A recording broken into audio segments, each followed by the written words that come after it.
Sa mga balitang consumer at kalakalan naman, kailangan daw ng Agriculture Department na mag-angkat ng bigas para matuloy ang plano nitong magbenta ng murang bigas sa mahihirap. Balak ng DA na mag-angkat ng higit 300 at 60 tonelada ng bigas. Umaasa ang DA na mapapalitan nito ang naluluma ng stock ng bigas ng National Food Authority.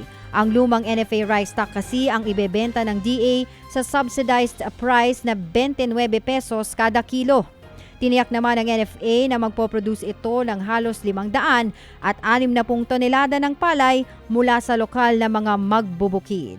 Oras na maproseso raw ito, magiging katumbas na raw ito ng laki ng stock ng imported rice.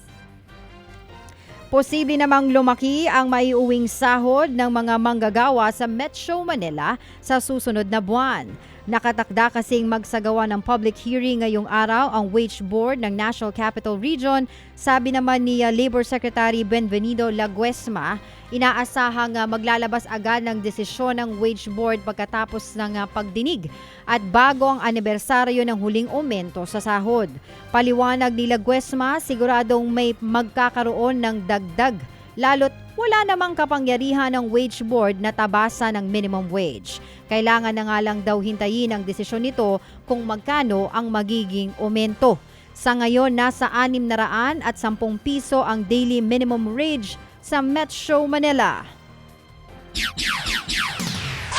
Kinumpirma ng MaxiCare na nasa 13,000 miyembro nito ang apektado ng napaulat na data breach. Pero tiniyak ng kumpanya na walang sensitibong datos ang nakompromiso maliban na lamang sa mga impormasyon na ginamit sa booking request.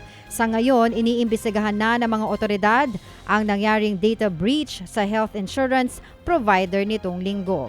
Sabi ng Department of Information and Communications Technology o DICT, nakapasok daw sa sistema ng MaxiCare ang threat actor matapos makahanap ng login credentials sa internet. Ted Filon at DJ Chacha ngayon nasa Radyo 5 92.3 News FM Monday to Friday 6 to 10 a.m.